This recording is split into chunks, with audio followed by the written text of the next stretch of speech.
mencuri seperti seniman. Di dalam buku ini banyak banget cara yang bisa lu pakai buat mencuri karya orang lain secara legal. Dari yang gue tangkap, ada 5 cara yang gampang banget yang bisa langsung lu praktekin setelah nonton video ini.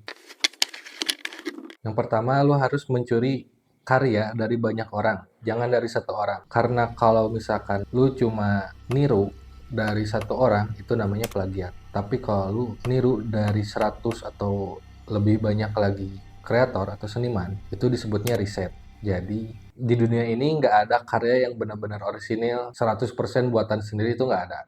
Hampir semuanya, termasuk seniman-seniman atau tokoh-tokoh dunia juga, punya referensi dan panutannya sendiri. Kalau lu cari banyak referensi dari banyak orang, lu bakal nemuin style lu sendiri. Contohnya gua bikin video YouTube ini ngikutin gayanya Ferry Irwandi konsepnya, kayak ngobrol talking head gitu di depan kamera. Nah, dari setupnya gua bikin gelap kayak Agus Leo Halim. Nah, intinya gua juga ngikutin beberapa gaya kreatifnya kreator YouTube ya. Dan ini masuk ke poin selanjutnya.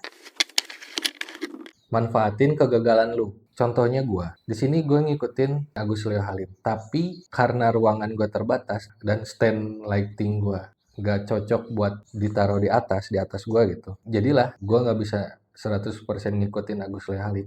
Tapi dari kegagalan itu, gua jadi punya ciri khas. Dari gagal meniru Agus Leo Halim, gua punya setup yang gua temuin sendiri. Kalau lu gagal, berarti lu berhasil bikin gaya kreatif lu sendiri. Itu bisa dipakai di gambar, desain grafis, editing, apapun itulah yang berbau kreatif. Karena tangan seseorang atau otak seseorang itu gak bakal bisa 100% plek ketiplek ngikutin meniru gaya orang lain. Karena ketidaksempurnaan itu kita punya gaya kita sendiri.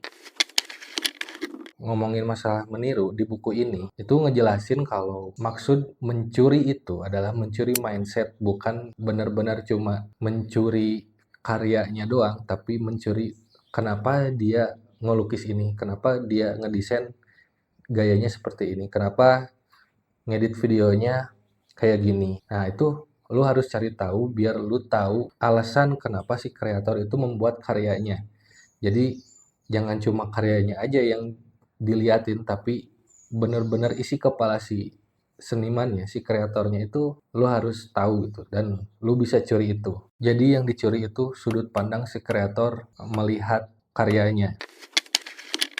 Kalau lu udah tahu isi kepala seniman yang lu jadi referensi, lu ngerasa bingung, gue mau bikin apa ya? Atau gue mulai dari mana ya? Nah, itu yang sering jadi pertanyaan. Dan sekarang pun emang kayak gitu. Gue bingung mau bikin video pertama itu kayak gimana, konsepnya kayak gimana, itu gue benar-benar bingung. Tapi gue udah punya referensi. Nah, caranya kalau menurut buku ini, dia ngejelasin kalau bikin karya yang benar-benar lu pengen lihat. Misalkan pengen desain poster dan lu bingung mau ngedesain apa. Nah, lu bikin aja yang benar-benar lu pengen lihat gitu.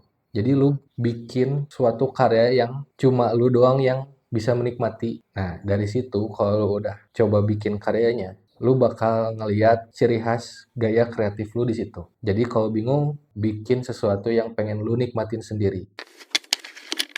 Yang jadi kebiasaan kita sebagai seniman atau kreator pemula itu terlalu sering lihat referensi di HP atau di monitor intinya.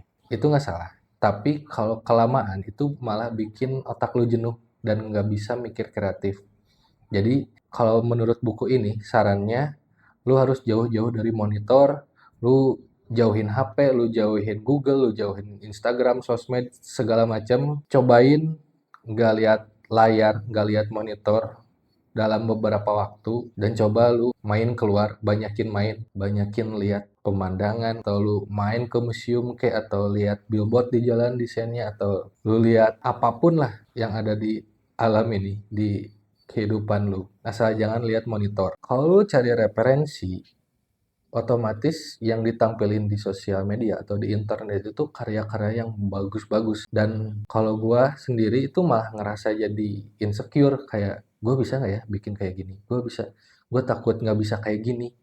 gue takut jelek, gue takut head comment dan segala macam ketakutan yang malah nimbulin yang namanya impostor syndrome. Jadi diri kita sendiri itu kayak meragukan hasil karya diri kita sendiri karena takut dan sebagainya. Buku ini ngejelasin kalau fisik kita gerak bebas tanpa beban digital, otak kita bakal jauh lebih kreatif dan nemuin hal-hal baru yang sebelumnya gak pernah lu sangka lu bisa bikin karya itu.